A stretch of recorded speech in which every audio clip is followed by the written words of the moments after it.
See, here when I think of hero, I think of firefighters pulling people out of cars. And then I also think of Southwest airline workers watching fishes for 4 months.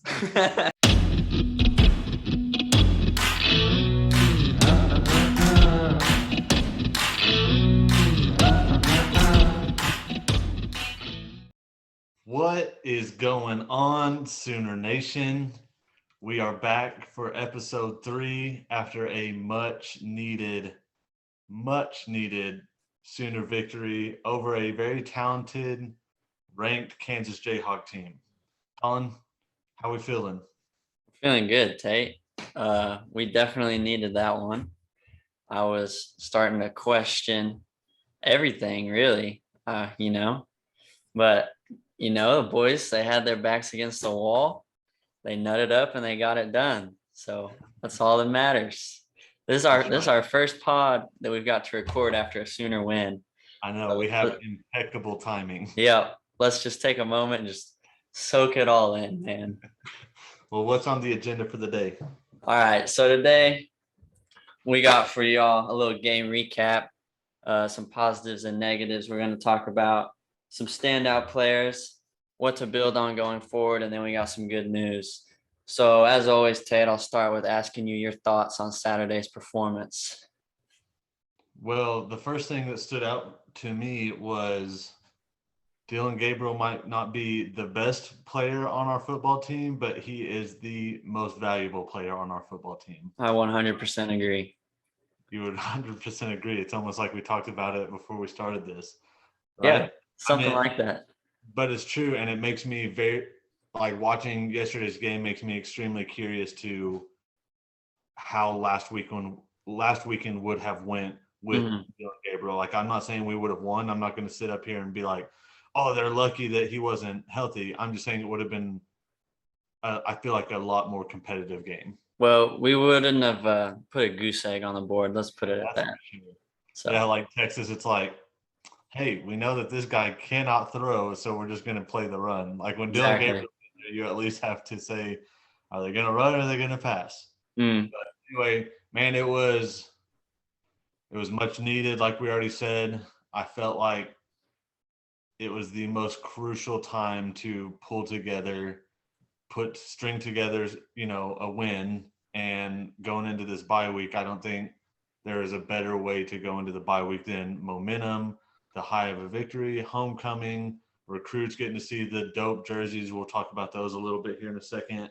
But man, overall it felt good. It felt good to get back in the win column after the first losing streak of probably mine or your life. So I mean, we were like you already said, we were struggling and didn't know what to think, but nice to get back on the win, in the win column, and think that this bye week is going to be extremely beneficial.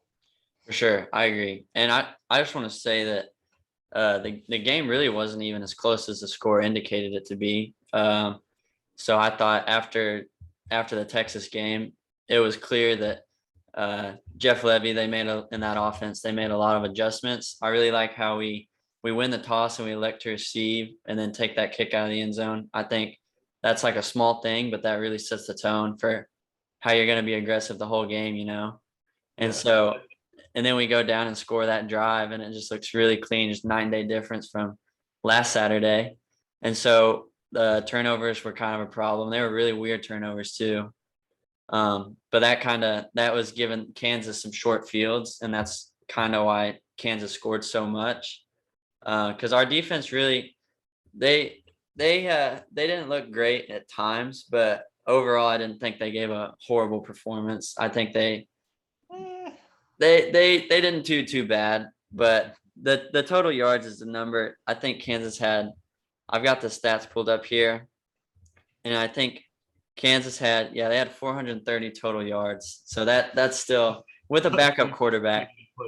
But defense didn't play terrible. Hey, Tate, did they play good enough to win?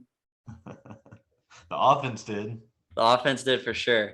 Offense putting up half a honey on them and 700 total yards of offense. Yeah. Not so sure, but listen, I meant the start of the game. I mean, 100% it's night and day difference from the Texas because we actually scored the first. Yeah. So to say it is night and day difference is spot on and exactly correct. I think that, oh my gosh, like when we started out and it was like, we score, and guess what they score? And then we score, and then guess what they score? I was like, here we go again. You know what I Yeah. mean?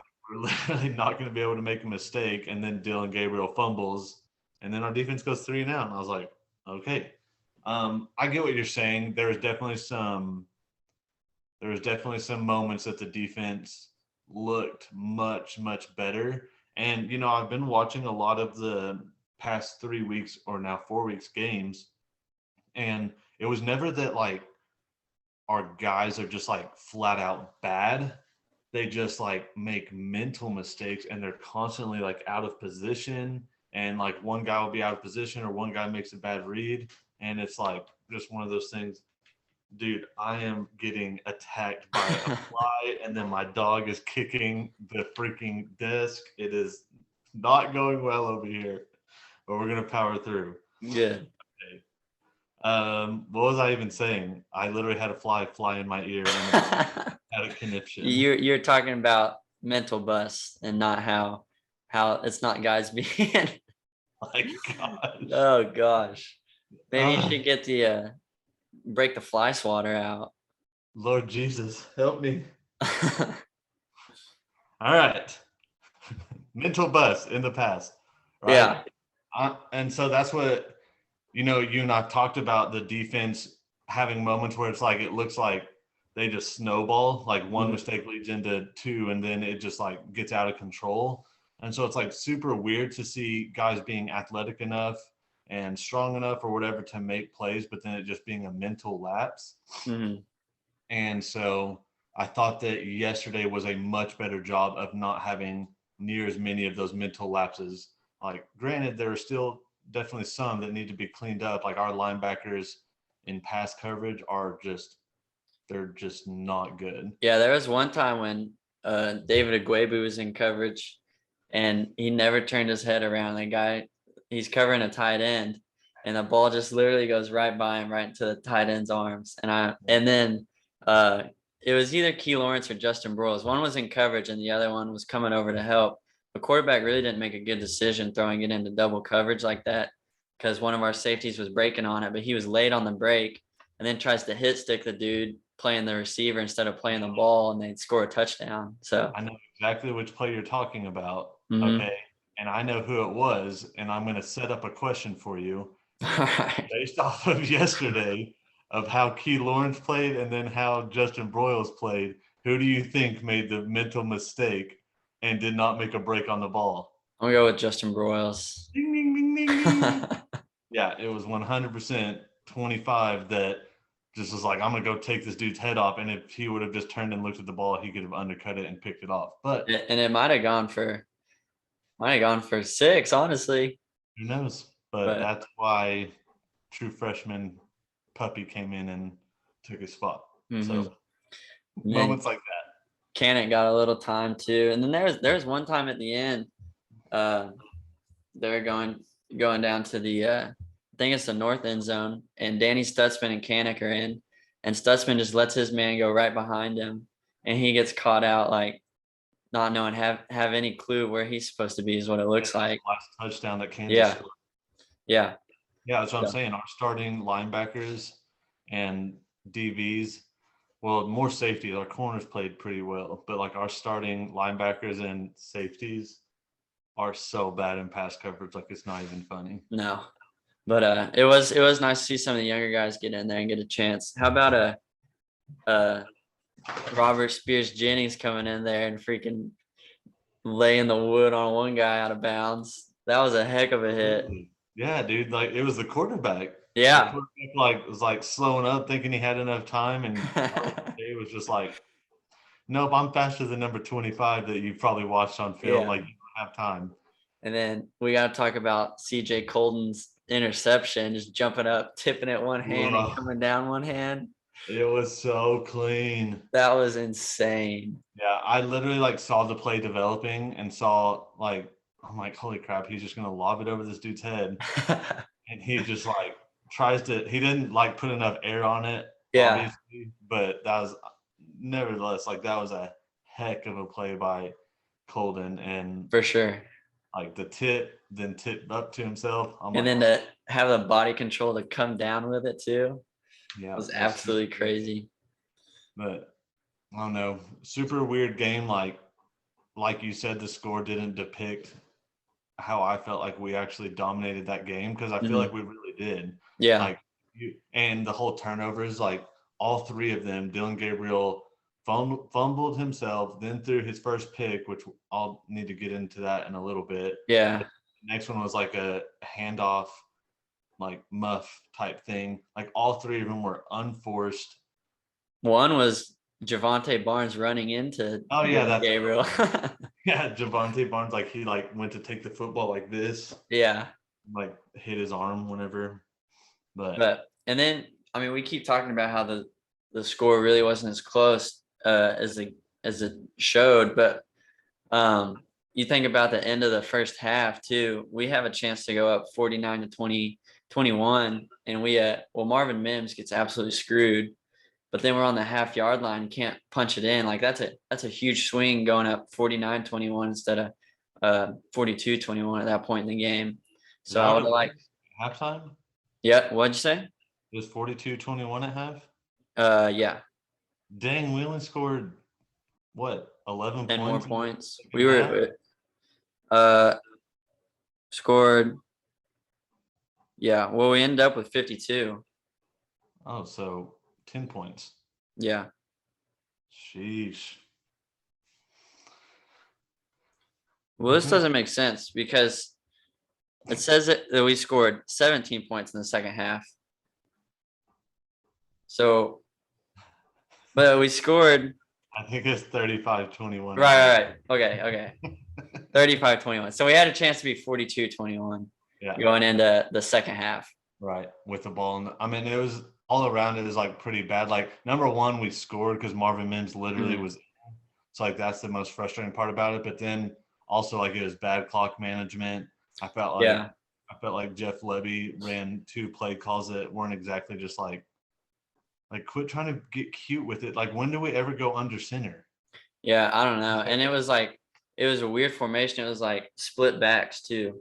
And like this huge, like jumbo set almost. But we had to start that drive. There was like a minute 30 left on the clock.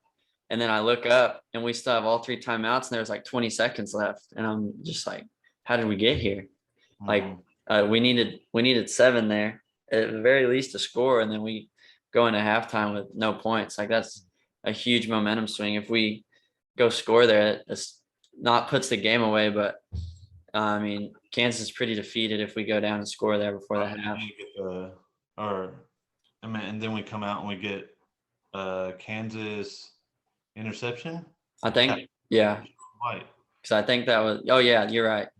Deshaun He White came and picked it off, and then we go down, and then we're on the 1 or 2 yard line, and we run a shotgun zone read type thing, and Dylan and Gabriel runs it in. yeah, Like, that's what like we should have how ran did on we the play not do before. that in the first half? Even with the whole Willis cat thing, like Hmm. anything, like when do we ever go under center? Yeah. So, anyways, So but and overall, I don't like that because that doesn't. I feel like that doesn't give the defense as many things as they have to cover. Because if you like go shotgun there, then and like have either Barnes or Gray split out by Gabriel in the backfield, and you can like motion Willis, you have like a lot of different things you have to cover instead of just going like under center with a split back. You're like, oh well, they're probably gonna run power here, you know.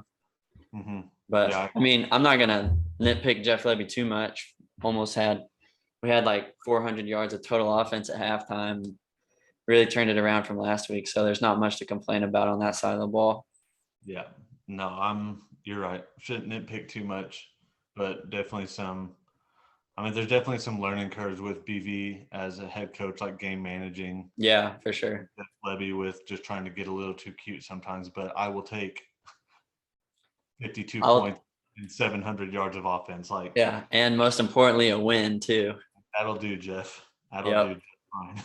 So who would you say would be like a standout player for you that game? And there's probably multiple. If you had to pick one, though, who would you go with? I mean, it's definitely on the offensive side of the ball. Mm. And golly, man, like you asked that question, and my mind said, well, Dylan Gabriel had 400 yards, and then I'm Mm. like, Eric Gray had 160. He Is that had what he had 172, I believe. 176.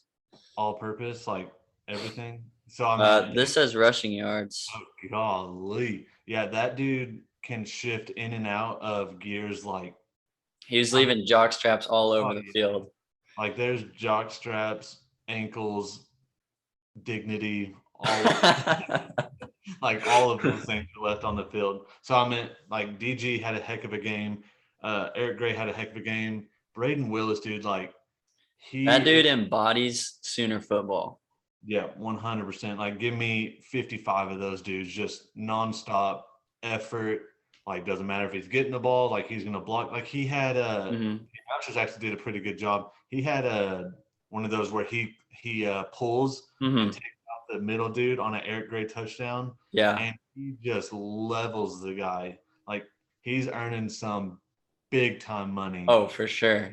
Like And seriously, the dude loves blocking too. Like there's another player where they send him in motion and he pancakes a dude and he gets up and starts chirping at the Kansas bench too over a block. And it's just like that's the stuff you love to see. I mean, you think about it, and all of the OU greats, as far as like wide receiver, tight end, running backs, and stuff like that, like any of the greats have fallen in love with the blocking side Hmm. of like CeeDee Lamb. Like, yeah, he was a heck of a receiver, like dynamic and route running, catchability after the catch. But like anytime there was a screen or a run, like CeeDee Lamb was constantly like downfield blocking his guy. Yeah. You know what I mean? And so like Braden Willis has been that guy all year. Like regardless of the record, he's left it out there.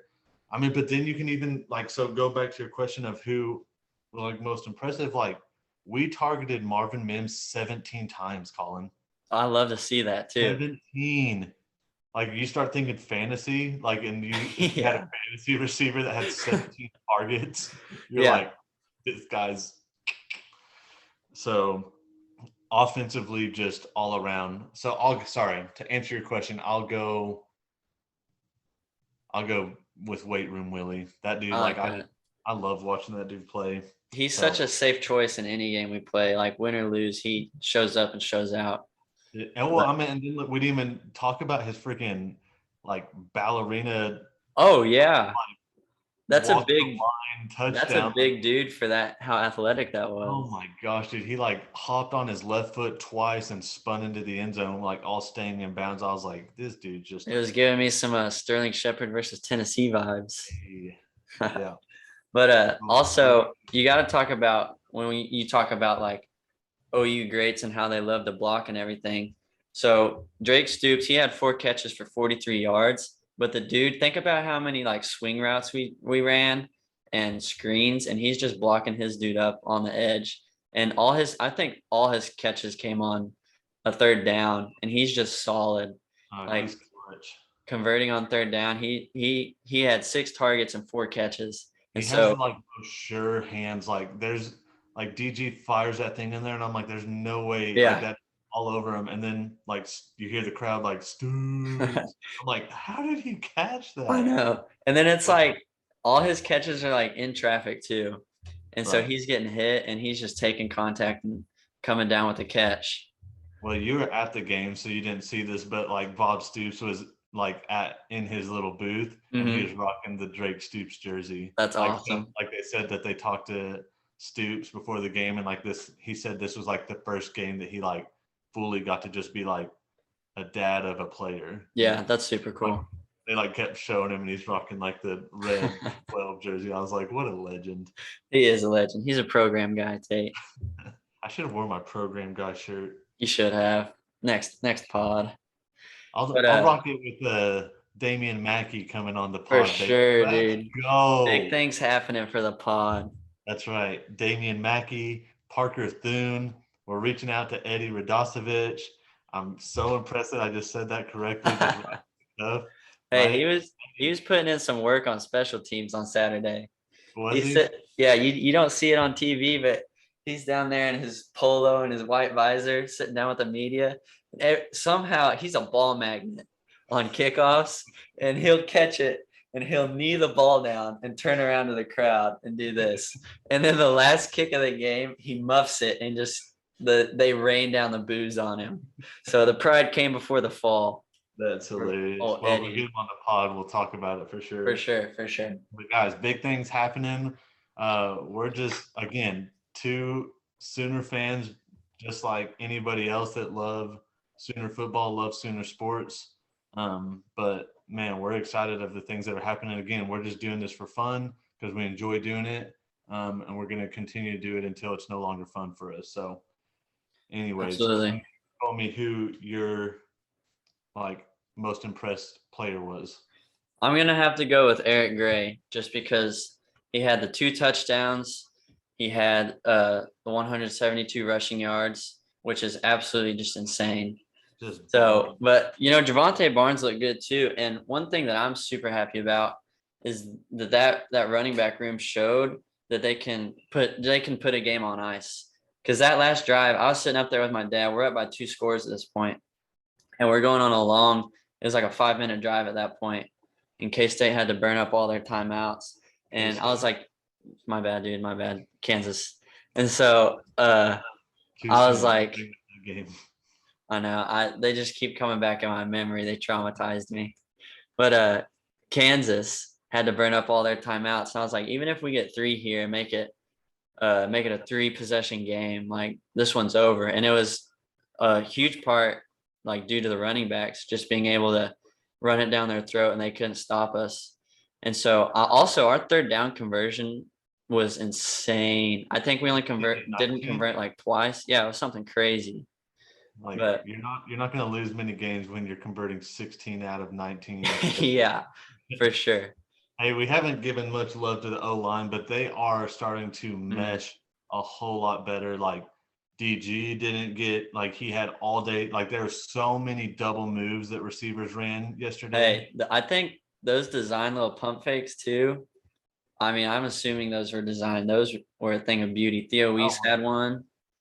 but you Eh, can't do that if you don't have protection. And Right. so like DG having all day to throw and being able to run double moves, and then Eric Gray having 172 rushing yards. We Mhm. had 4 rushing touchdowns between Barnes and Gray. Like huge shout out to Bill Beanbo, like getting that line to start gelling with each other because it's been a whole lot better.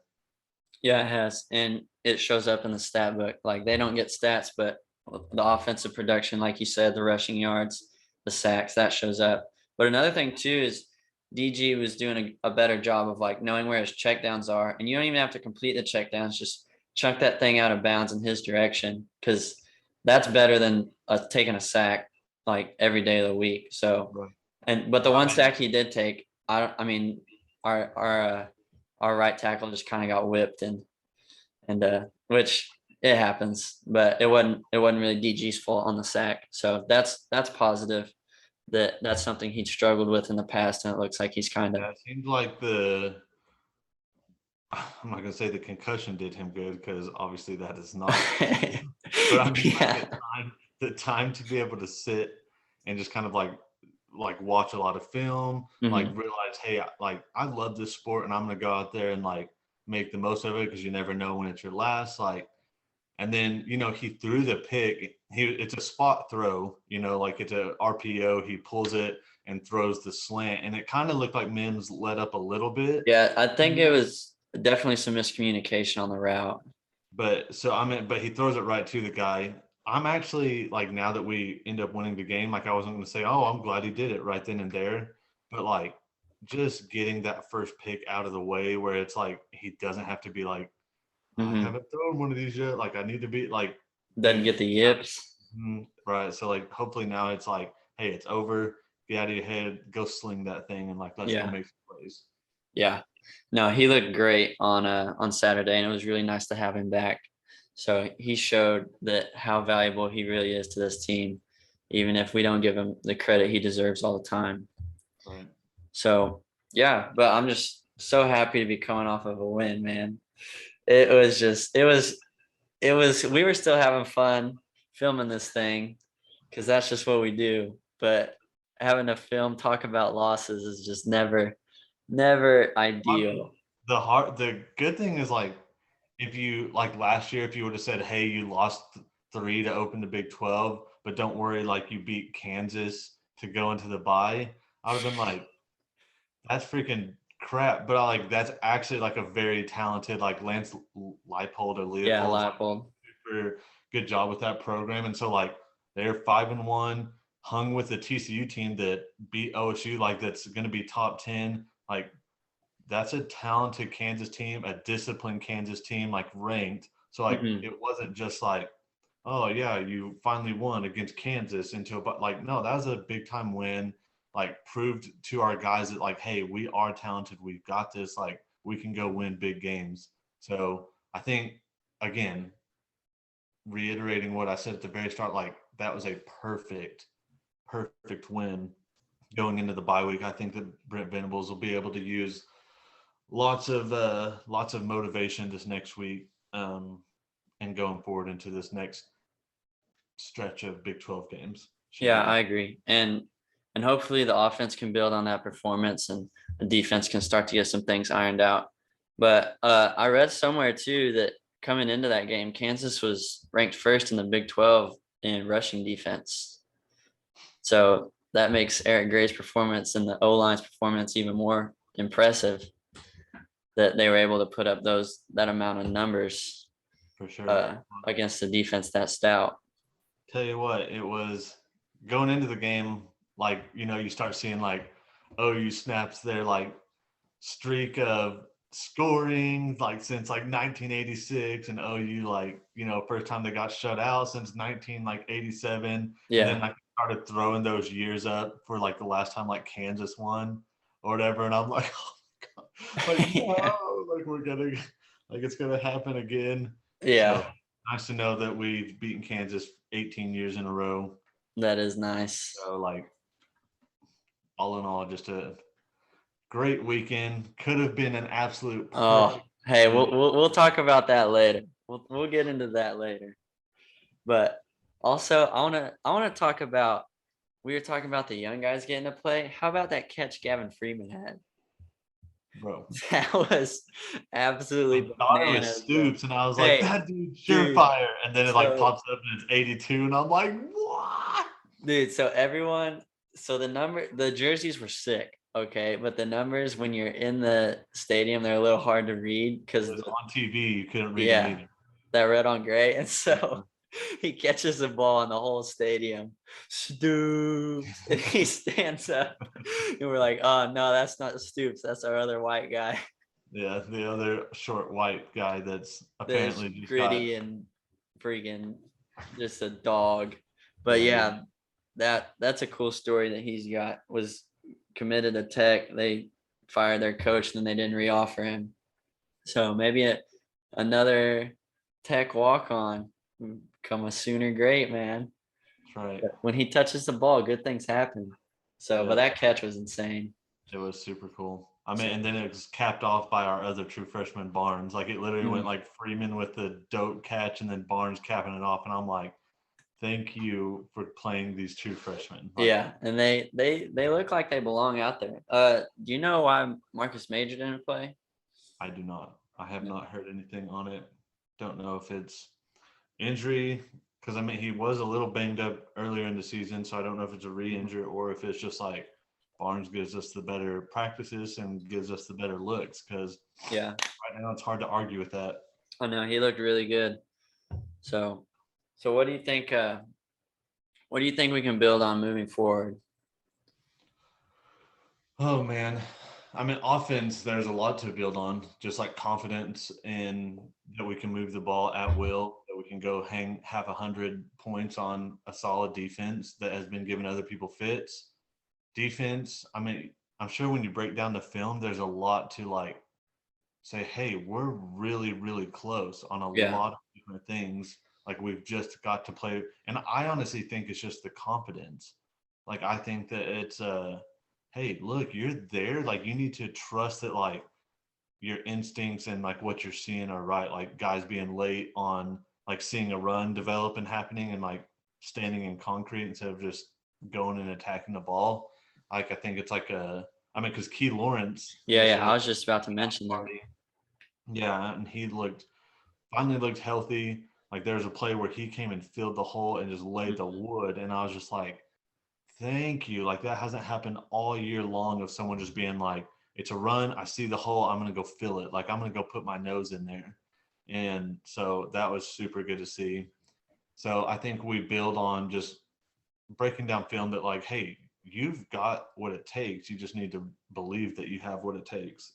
Which I mean, that's it's a hard thing to get to. You know what I mean? Like if you're take 3 whippings in a row, like yeah. Well, hopefully they get back on think track. about it like this. It's like whenever you are younger and you literally have gotten, I don't know if you ever got swatted or not, but like I was like my We know parents you like, got swatted. oh my gosh, dude.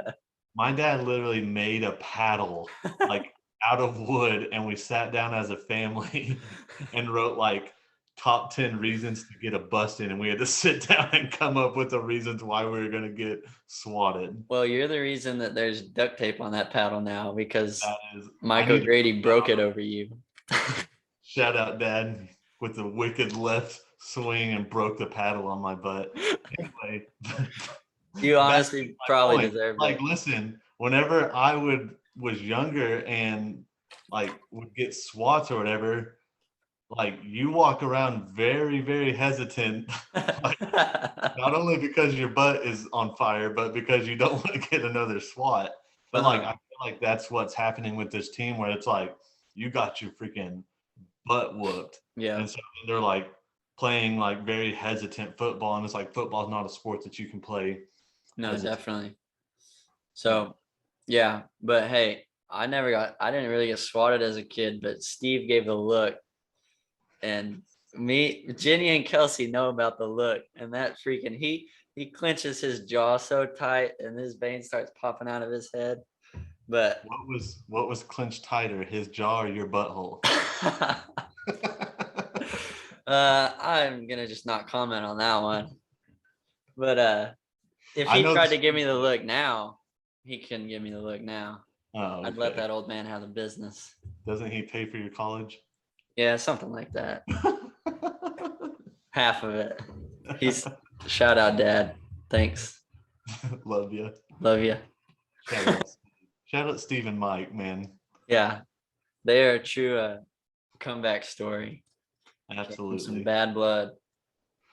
Turned the tide. Look at what they produced, man. Look at us, Tate. Legends. So, all right.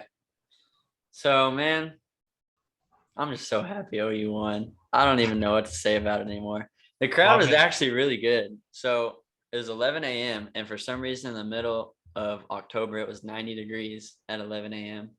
Coming off of 3 straight losses. I mean, the crowd really had every right to not show up, but they did, and they were pretty loud. And at times it was really loud, like on certain third downs. So I thought that was cool. They just need to keep showing up, especially when we're about to move into the SEC. Like you see the Tennessee game, how crazy that one got. That was some absolute scenes from that game. That was crazy. Yeah, I mean, it took me back to me, you, and Chase watching the OU oh gosh, game, where Chase is like, Baker Mayfield's not it. Put in Trevor. That has to be the most infamous quote in OU football history. To put as much as we love Trevor Knight, to put him in over Baker Mayfield, the most beloved Sooner of all time, and one of the greatest OU comebacks of all time. Yeah. So he'll never live that one down.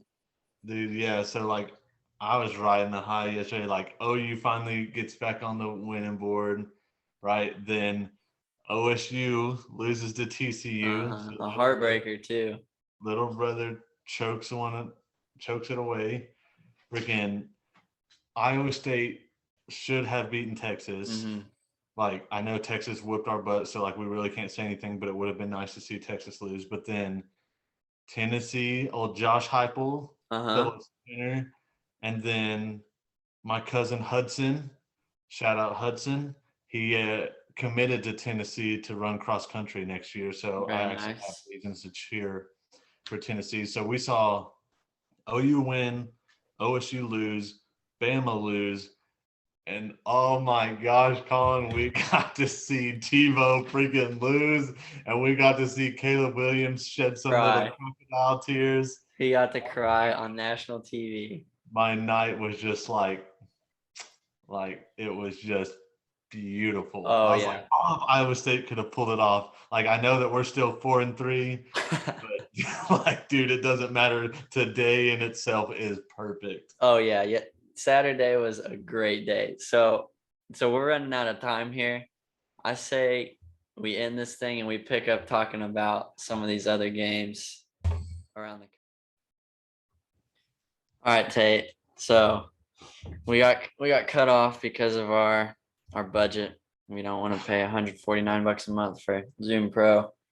But so me and Tate were actually talking during our break about how we think it's harder to podcast after an OU win. OU loss. Well, maybe it's just because we don't know. Like, we literally started a podcast on a losing streak. Yeah, and So I mean, you get to when we lose, you get to hear us come on here and be emotional and this. And now, I mean, we got nothing to really gripe about. I mean, I'm happy about it, but yeah, don't get me wrong. I'd rather have maybe not a boring podcast. I'd rather have a sooner victory over a funny podcast. But we apologize if the Oklahoma Sooners winning has made us boring. That is, and it's a rainy day, Colin. Rainy days just make me super like drowsy and down and out. But listen, we're on the grind. We got to get this thing up and going. We got to get this episode so that we can have our interview with Damian Mackey coming up. mm-hmm. I got some banger questions to ask the guy. That I know you do. Gonna enjoy hearing me ask and hear him respond to them. So looking forward to the next couple episodes for sure. Yeah, I'm excited about that. So we're recording this on a Sunday night, and we will be interviewing Damian on Monday evening. So I don't know when that'll be up and posted, but be looking for that. So that'll be super exciting. So before we stop the first video, Tate, we're talking about the USC Utah game. So I mean, give me all the freaking tears. I'll drink them gladly. Yep, that's what all OU fans wanted. And the great thing about that one was too, is that we had the 11 a.m. and then they were playing in Utah, but it was still a super late kick. But we were able to watch that whole game, and I watched it start to finish, and I loved every second of it. And I also loved. Dude, it literally looked like exactly what we've come to know from a Lincoln Riley football team. Oh, absolutely. Like, start out like super hot, and you're like, oh gosh, like I was like, dang, this is gonna get out of hand. And I was like, wait, this is Lincoln Riley.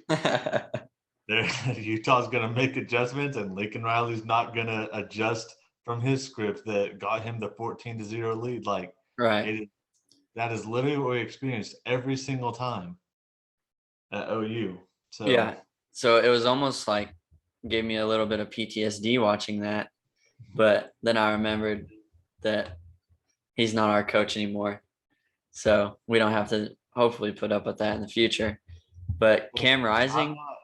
I'm not saying like, I know that there's several student fans who are like, look, we don't have any room to talk. I'm not saying that like we're a better team than USC or we beat them. I'm just saying from that, just yesterday, me sitting on a couch watching Lincoln Riley do what he did at OU and choke like second half leads, and then watching Caleb Williams cry on national television made my heart very happy. Like, and if that makes me a shallow person, then so be it. Then so be it. I'm a shallow person. Look, Tate, we were texting yesterday after the game. What were the reasons I gave you for crying after a game?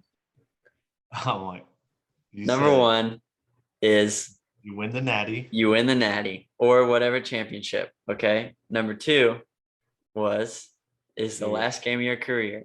You're not going to play again.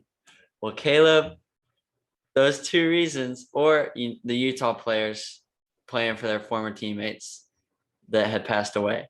And so Caleb, your thing didn't fall into the categories to cry. You're just a grown man out there crying because you're a sore loser. And he was kind of ugly crying. Yeah, I mean, he had the lip going and everything, man. It was awesome. And then there's nothing more Lincoln Riley than after the game in the press conference, calling out the officiating. And he said the officiating was terrible. You're right. It was terrible. But for Utah. for Utah. At Utah. Yeah, they got time run off the clock, a 10-second runoff for a review. It was a booth review, right? It wasn't even like a challenge. And then they get time put back on the clock on USC's last drive. So whenever it was time like ran off. Yeah. But Lincoln Riley, oh my god. Oh, why am I saying that? Freaking T. Mm-hmm. That's probably the first time since all this went down that I've said that D-bag's name. Yeah, that was a bad move by you. A little slip up. My gosh. But hey, let's talk about that Tennessee game some too. And the fighting Josh Heupels. It looked like for a little bit they were gonna run away with that thing too. At one point, I think it was like 21-10, 28-10, something like that. And then Alabama ends up taking the lead, and then it was just back and forth till the very end. And then that kick, that had to have gotten tipped or something, right? It didn't. It was just a straight knuckleball. No way. It was moving like this. Yeah, it did not get tipped. Yeah. But and then the upright, so that's all that matters. That's right. It shows up as, on the stat sheet, for all they know, that thing was end over end right down the middle. Yeah, Hendon Hooker, the QB for Tennessee, looked super impressive. Yeah, he did. That receiver, I don't know his first name, something Hyatt, like Hyatt. Mm-hmm. Did you hear his stat line? 6 catches and 5 touchdowns. 6 catches, 207 yards, and 5 touchdowns. Yeah, go ahead and have yourself a day. And then he's hanging out with Peyton Manning in the locker room. So, no, I mean, any day, again, we recapped it. Any day OSU loses, it's a good day. Any day Alabama loses, it's a good day. Any day USC loses, it's a great day. Great day. So 3 out of the 4 that I love to see lose lost.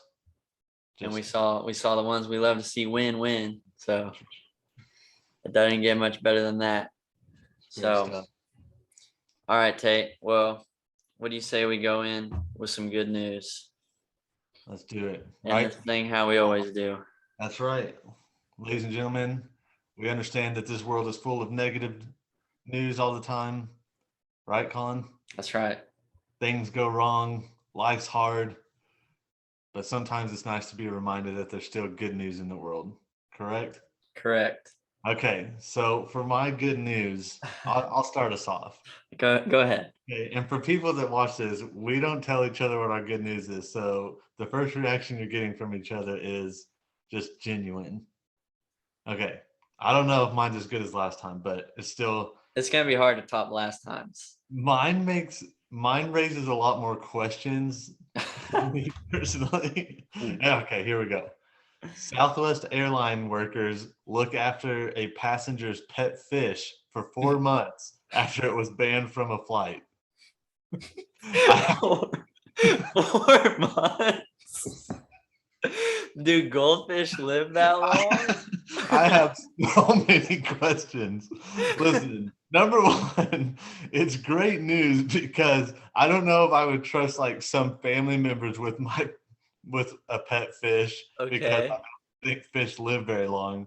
So like, hey, faith in humanity a little restored that these Southwest workers kept up with the fish. Okay, number two, here's my point number 2 or question. 4 months is a really long time to watch a fish.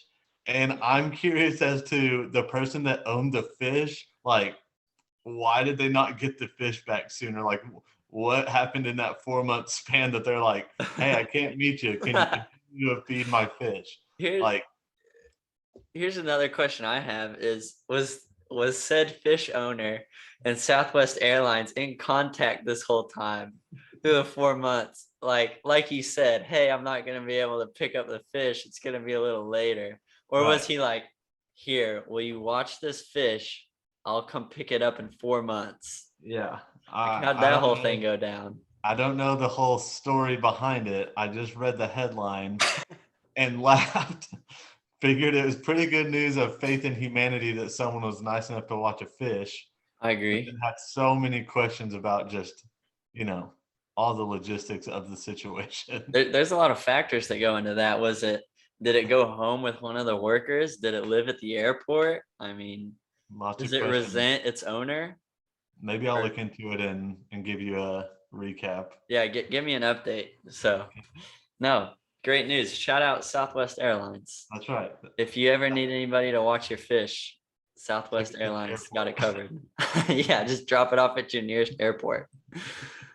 All right, that was pretty good news. So I think I might have you beat though. Uh-oh. All right, Don't. That's a lot of pressure. You just completely shifted the pressure to you. no, you'll see after I read this headline. So I have the headline pulled up right here in front of me, so I don't mess it up. All right. Pregnant firefighter rescues woman trapped in a car, then gives birth. So this firefighter, Megan Warfield, she was 9 months pregnant, and they were involved in a multi-car crash, and she was like on her way, like having contractions and stuff, on her way to the hospital, and they get involved in a crash, and she gets out and starts rescuing people, and then they continue to the hospital, and then 24 hours later she gives birth.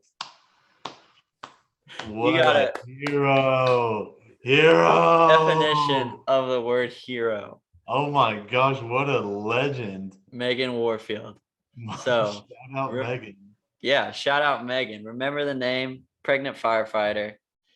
And then the baby was born with like no problems. I'm assuming they had a picture in the article and everyone looked happy and healthy and stuff. So Including the people that she saved. yeah. So Wow. she truly is like a life giver in every sense of the word. In multiple ways. Man, Yeah. you're But I right. just thought I mean, news doesn't get much better than that. Mine was random news. You're right. Yours was more good news. I don't know if I would categorize mine as good news. See, here when I think of hero, I think of firefighters pulling people out of cars. And then I also think of Southwest airline workers watching fishes for 4 months. They're all heroes. Not all heroes wear capes, Tate. That's right. So shout out to good people. Let's keep the That's good right. news going. Hey, listen, this world has too many bad and negative things going on. Go be a good person. For sure, for sure. Go be a good person. Hey, like we said, we don't know if this episode is as good as the last, but we're excited that it was a Sooner win. Really, we don't know if any of our episodes are good. We have no idea what we're doing. Yeah, We're just two guys that ordered mics off of Amazon and love the Sooners. That's right. Hey, but again, we are super just excited to have the opportunity to talk with each other. And then, hey, we're getting Damian Mackey on the show. We're getting Parker Thune on the show. So I meant we're having fun with it. Hope you guys are having fun with us. Hey, like this video, subscribe to the channel, join the movement, right? Be with us from the start. We don't need no bandwagon. Just hop on the Sooner Schooner now. Yes, sir. So like the video, comment your favorite part, subscribe, and then go follow us on Twitter. Yep, all those things. And then join us for next episode with Damian Mackey. I'm so pumped. He's not going to disappoint. He's going to be a great interview. I have no doubts. My questions aren't going to disappoint either. I'm excited to see how he responds because I've seen the questions. So, no, it'll be good. So tune in for that. It'll be later this week. But well, that's all we got for you for this episode. Once again, love you, brother. I love you too, man. We'll see you next time.